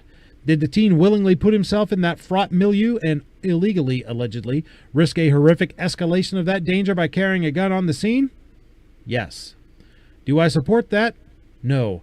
I'd like to see open carry in public spaces by civilians of any age banned. But under the current weapons and self-defense laws, will these killings result in prison time for the shooter? From what I saw down the rabbit hole, I doubt it. I predict Kyle Rittenhouse is going to walk. As he should. You guys love the taste of all those liberal tears? So good, so nice. Scott P79 says, and they didn't mention the skateboard is a deadly weapon. Absolutely right. Yeah, none of those dudes are skaters. No, they don't buy skateboards to ride skateboards. They buy them as weapons. But they overcharge Kyle big time. And another thing, don't forget, we still got good old George Kirby coming up. And I try to be super calm about it, but I hear a lot of people saying that Derek Chauvin murdered George Kirby. I know his name is George Floyd, but I call him George Kirby. Oh, okay. I was wondering who the hell you were talking about.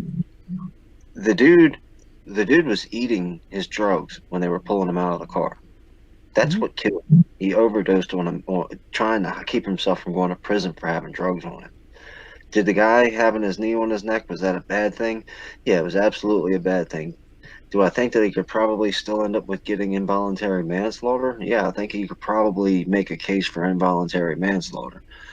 But a lot of people are going to be very, very shocked to find out that Derek Chauvin is not going to get convicted of murder. That's not going to happen. And he was negligent in that homicide, though. Kingpin, listen to what I'm telling you, and I'm telling you this from what I don't know. Maybe I could be considered an expert witness on this subject. I have been a use of force trainer for my agency. I am 20 years experience as a corrections officer, and I'm going to tell you that you never, ever, ever, ever put your knee on someone's neck during a restraint. Ever. Particularly after they've been handcuffed. Ever. There's something called positional asphyxia.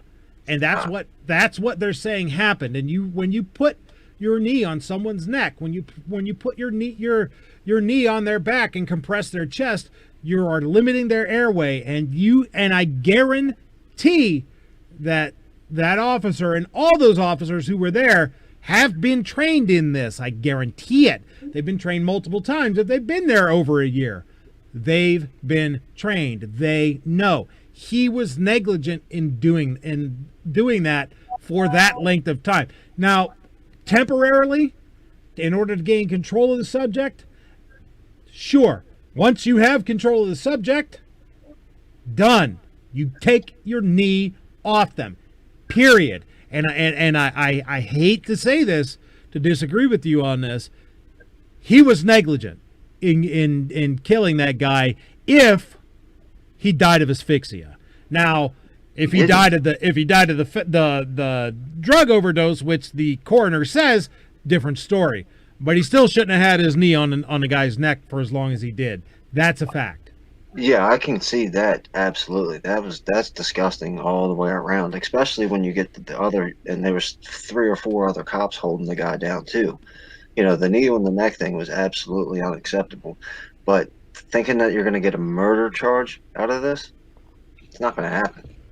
Yeah. And I understand what you're saying. It's absolutely dead wrong. This cop needs to go to jail for doing that, because he led to that guy freaking out and dying, even though all the other extenuating circumstances, the mouthful of meth or fentanyl that he was chewing up when they got him out of the car, all that, he still was party to it because he had his knee on his neck. But murder, it's not. I can't see it. I can't see it.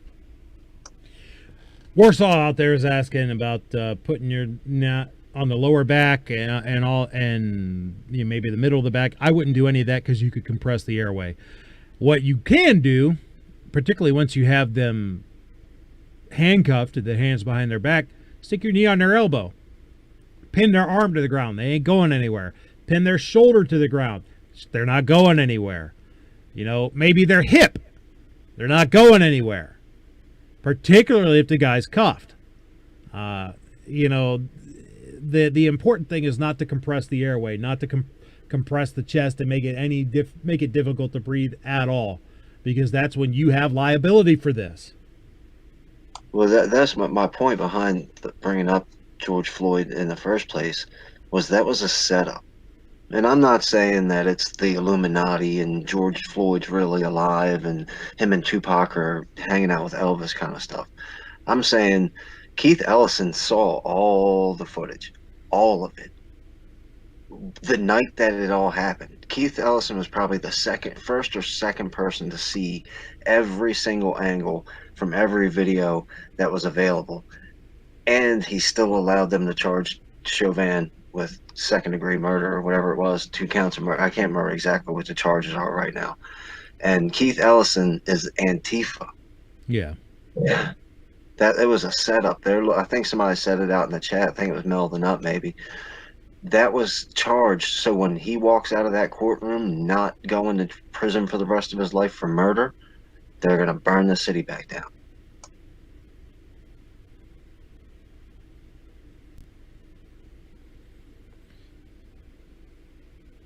Fear No Evil says, did anyone else get a really bad feeling watching Angry Viking and everyone armed in Kentucky this weekend? I actually didn't watch any of that. I haven't seen none of it. I've kind of deliberately avoided watching any of those videos this week because I had all this stuff to talk about. I'll probably be talking about all that stuff on Friday, so I'll let you know then if I if I get a bad feeling watching that. Anyhow, you know, I think that the guys involved in the George Floyd, in his death, made some really bad mistakes. They, you know, everybody involved, including George Floyd, mistakes were made. You know, stupid things were done. You might even say moronic things were done. Speaking of moronic things being done. And now prepare yourself for another tale of stupidity in this episode of Moron of the Week. First up in Moron of the Week, for those of you who are new to the show, by the way, Moron of the Week is where I pick 2, 3, 4, however many I find, people who've done something exceptionally stupid, and we all vote to see which one was the dumbest. So our first contestant tonight, this week, comes to us from this piece in FoxNews.com. Pelosi fights back. The salon owes me an apology for setting me up. By Brooke Singman. Excuse me. A defiant House Speaker, Nancy Pelosi, on Wednesday claimed she was set up And a hair salon in San Francisco owes her an apology after it was revealed the California Democrat visited the business despite local ordinances keeping salons closed amid the coronavirus pandemic. Pelosi, Democrat, California, was responding to backlash after Fox News first reported that she visited a salon in San Francisco on Monday afternoon for a wash and blowout.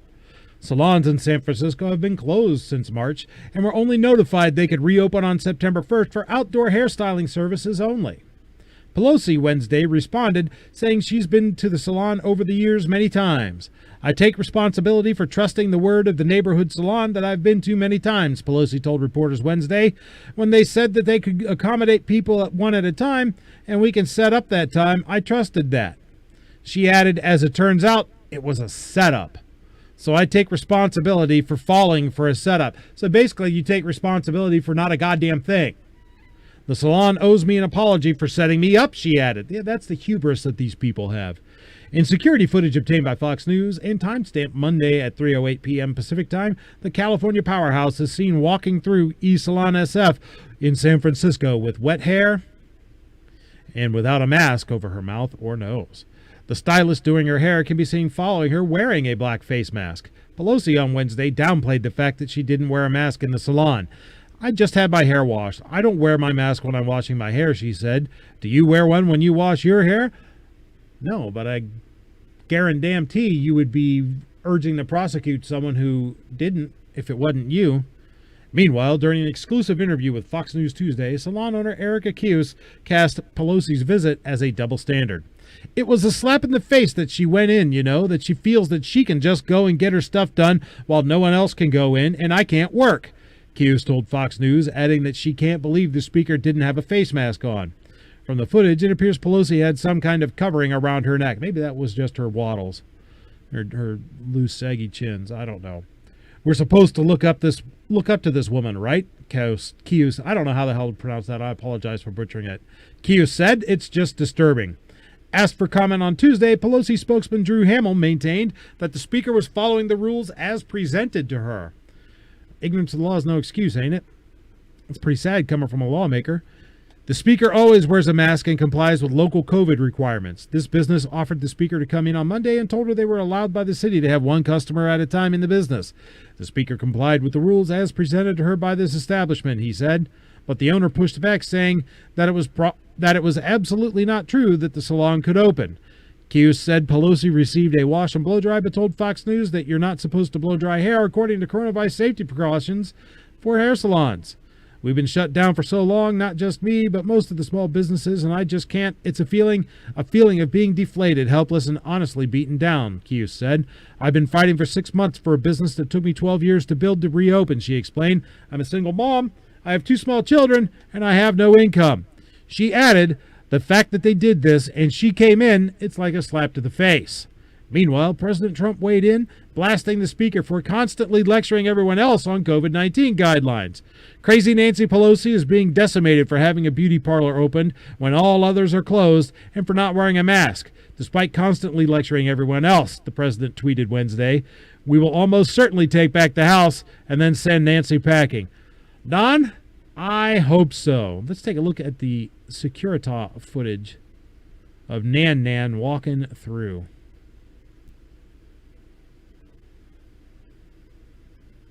I'm a Verizon engineer. Of course, first we have to have the ad, right? 30 seconds of advertisement. I apologize, folks, for this exposing you to this Verizon commercial.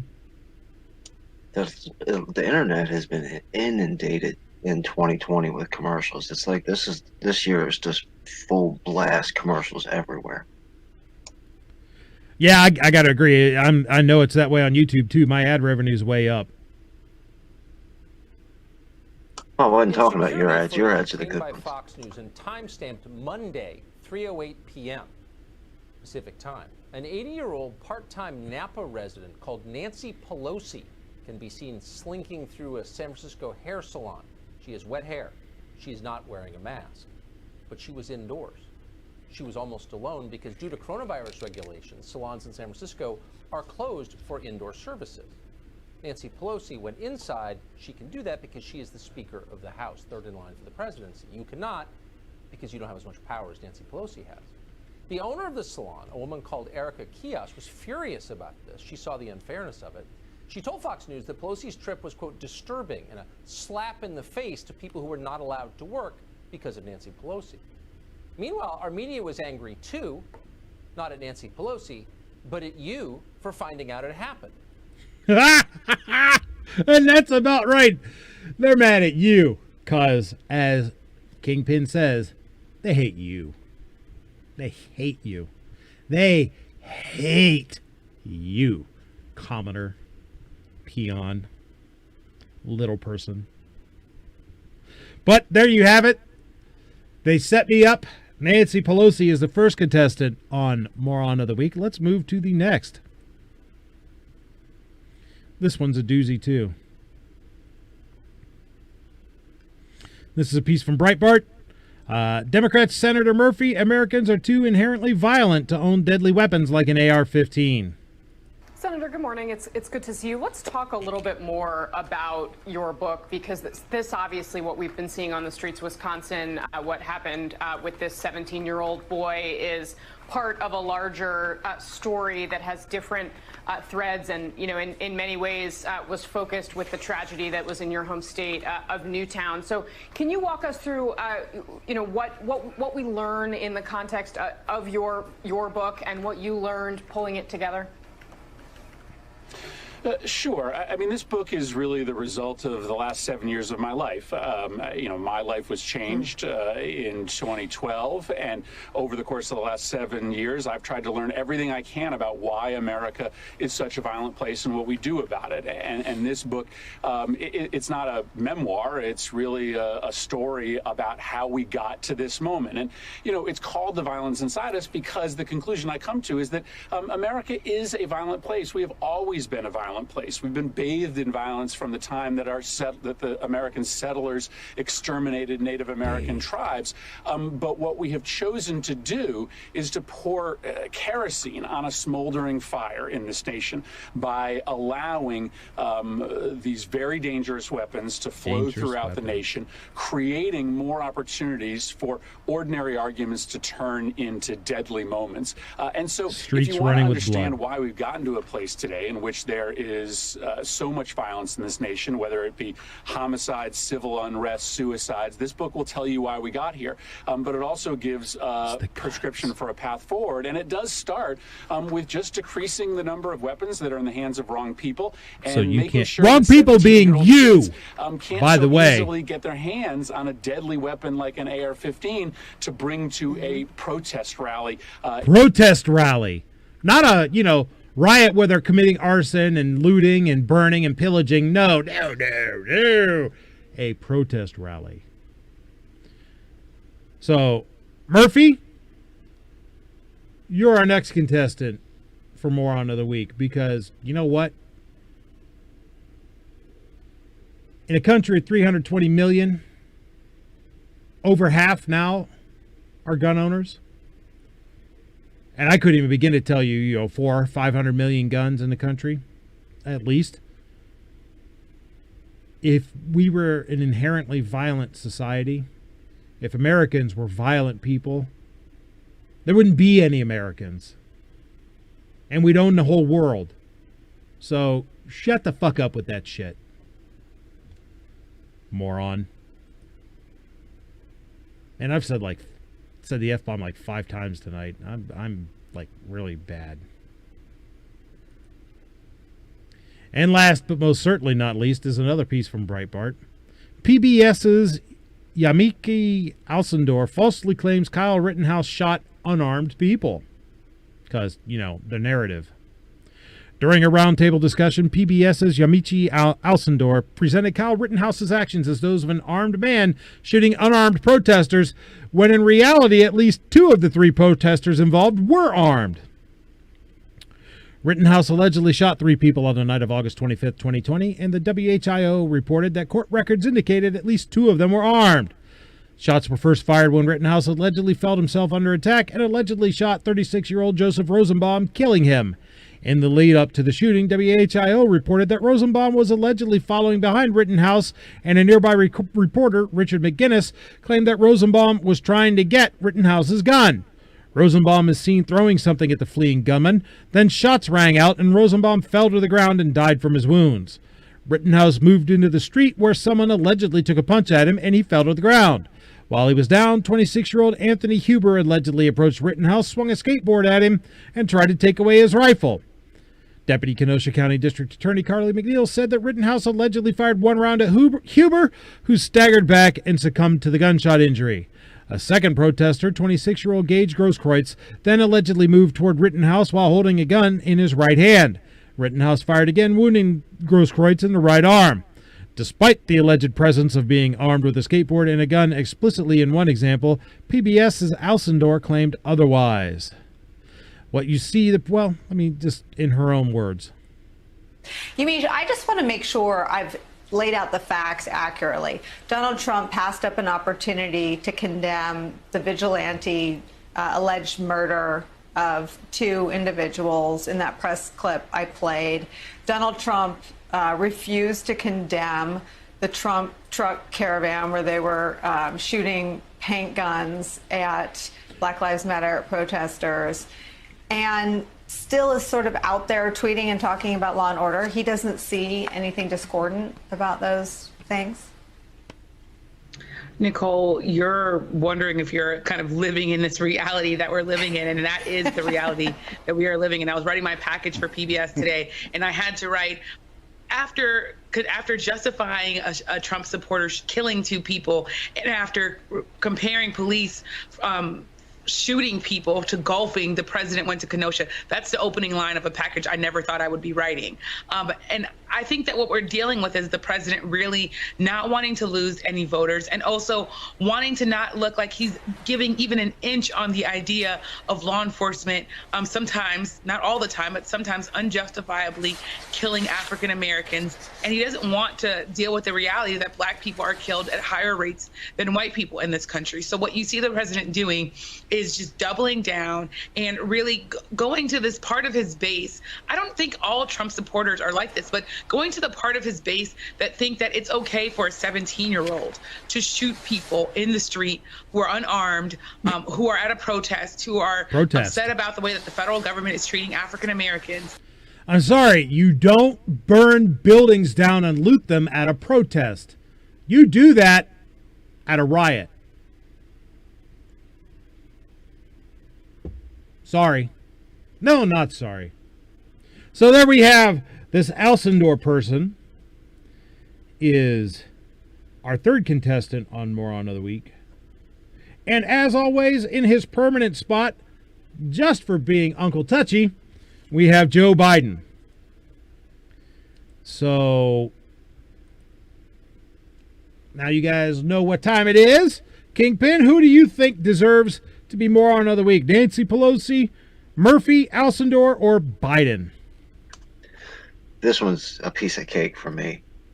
Yamiche Alcindor is such an idiot. Donald Trump trolls her every single time she's in the press office or press briefing or whatever. She'll ask some real stupid question, and he'll be like, you're a much better reporter than this. I can't believe. I mean, he just nails her. So Yamiche is my vote 3 times. All right. Alcindor will be your vote. Out there in the chat, this is where you get to sound off. Which one of the 4 deserves to be Moron of the Week? Pelosi, Murphy, Alcindor, or Biden? Let me know. Rich says it's a 4-way tie. Fear no evil, says Murphy.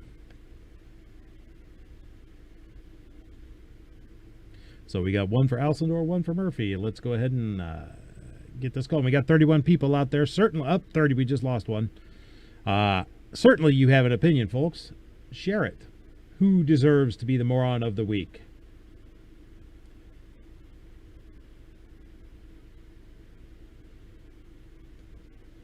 Mel the Nut says tough. All 3 are blatant liars. Let Pelosi have a win. We'll go with Pelosi there. So 1 for Pelosi, 1 for Murphy, 1 for Alcindor. Poor Conservative says Hamichi. I see what you did there. That's because she is disgusting. Buy a shotgun for M. Gabriel. So I'm going to count that as a vote for Uncle Touchy Joe Biden. Patriot says Alcindor. That's not what he said, but that's Ascendor, I guess. Gun Loving Grandpa says, I agree with Rich. What did Rich say? Four-way tie? Yeah, we can't do that, though. There has to be a resolution. Keith Gregory says, Nan.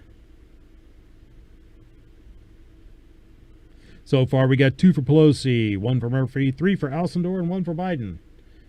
Ozzy Osbourne barks at Pelosi. So Pelosi and Alcindor are tied with 3, Murphy with 1, Biden with 1. This is a tight race. Grim90 says, this is difficult, but Pelosi. So Pelosi pulls ahead.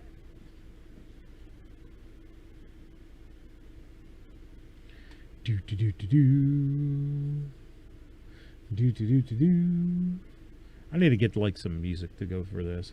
I really do. Maybe I'll have to spend some time tomorrow. You could always get the gun snob to come in and sing a show tune while we're waiting. Patriot in the Dark says no one listens to the other ones, but the third one might be dangerous. So I'll take that as a vote for Alcindor. Fear No Evil says, can someone please explain why Trump ever had to open his mouth about bump stocks and silencers? Just keep quiet. I hear you. Oh, do I ever hear you. I wish he'd just kept his yap shut on that, because then it would be a landslide victory. But yeah. M. Gabriel says there can be only one. I'm sure I'll get a copyright strike now. I do have to, Patriot. Buck votes for Pelosi. Make sure you don't count Patriot's vote twice, because he said ASS Endure. Oh, yeah. You're right. So I will thank you for maintaining fairness there. So right now we have Nancy Pelosi with 5. Murphy, violent knucklehead, with 1. Alcindor, I'm not even going to say what I was going to say about her. Alcindor with 3 and Biden with 1. I think I'm going to have to go ahead and call this one. Mel the Nut says Pelosi, she's so clueless she had a Chinese spy as a driver for years. I know, right? And I'm going to go ahead and call this Nancy Pelosi, Speaker of the House. You are the Right of the People's Moron of the Week for Labor Day 2020. And there we had another tale of stupidity in this week's episode of Moron of the Week.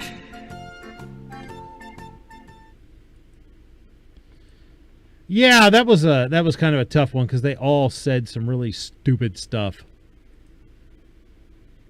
without any doubt whatsoever.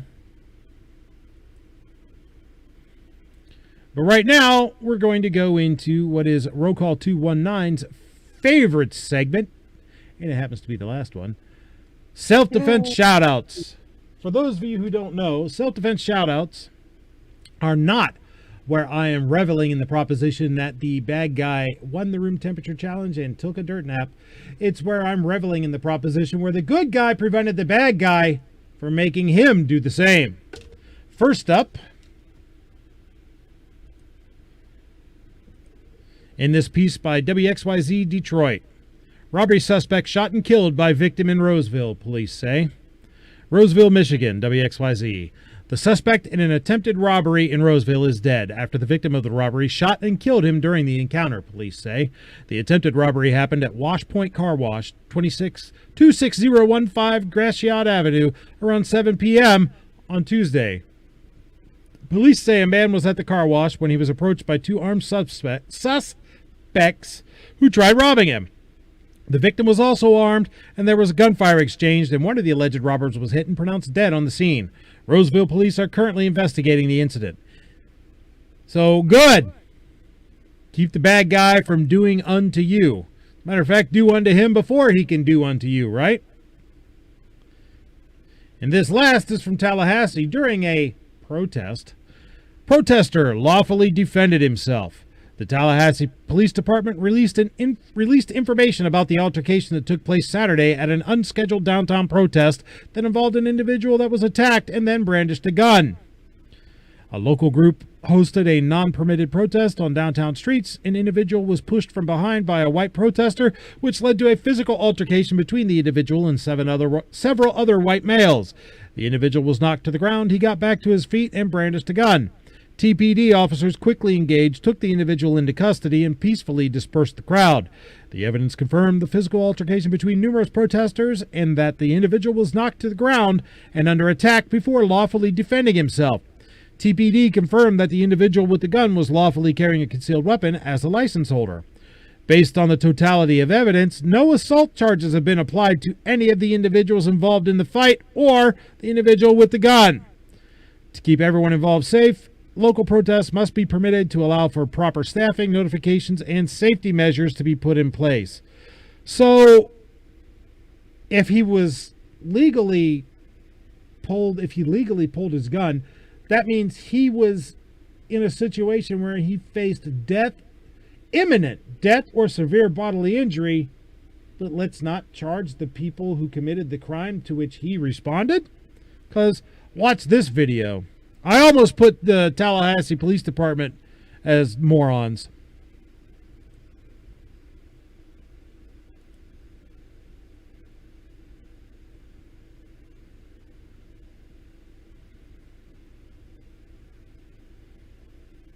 Guy gets knocked to the ground. Dude starts pummeling him.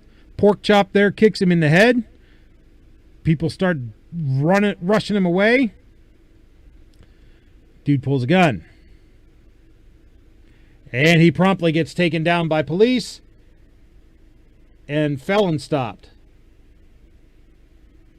So understand that this shows you that if you are forced to defend yourself, you will be arrested. Period. Even if you don't fire a shot. Let's go to the other video.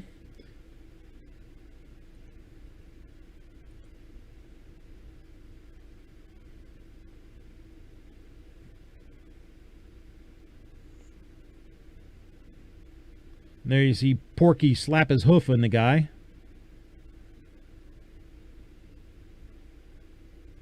And the crowd says, you know what? I think I'm going to get the hell back. Because that was smart.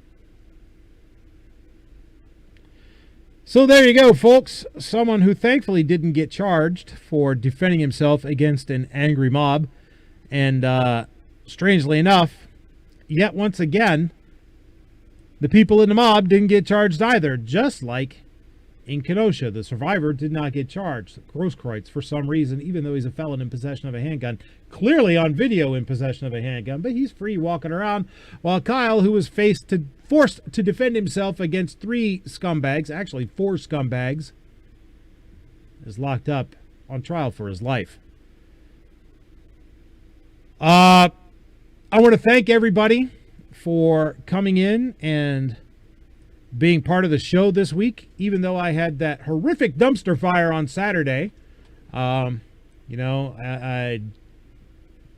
glad that you decided to give me another chance to watch this and came in here today when you absolutely could have been doing absolutely anything on your holiday. Speaking of could have been doing absolutely anything on the holiday, I want to thank Kingpin for coming by and being on the panel. Where can people find your stuff? Is there anything you would like to plug? Any words of wisdom you would like to leave us with, sir? I'll go with my plug first. Go check out Fear No Evil's channel. Help him get some stubs and maybe get him to join some more of these chats and hang out with us. Appreciate him being out there. Found his channel, got some cool stuff over there. And then thank you very much for having me on. This is absolutely one of my favorite places to be. And, with scheduling and everything, I haven't been able to make the Friday night show as much as usual. So being able to hang out with you today was really a pleasure, man. Thank you. Well, it was definitely a pleasure to have you. Speaking of a pleasure to have you, I want to thank all of you out there in the chat, especially those of you who stuck around from beginning to end, for coming here and spending this time with me. As I said, and as I say every week, you could have been doing anything else. Normally, you could have been doing anything else on a Friday, but here, you could have been doing anything else on this Monday, this holiday, this Labor Day, for 2 hours. And you've sat here and you've chosen to sit here and have this conversation with us. I say this every week, man, but I am humbled and amazed that you've chosen to do that. Time is the one thing. G-Webs was right earlier. We only have X amount of time to talk about stuff, and really, we only have X amount of time in this world, and you've chosen to spend some of it with me. I can't tell you what that means to me, guys. If you want to spend some more time with me, though, we'll see you on Friday night at 11:30 p.m. Eastern for another episode of The Right of the People. But in the meantime, the forces of evil are on the march.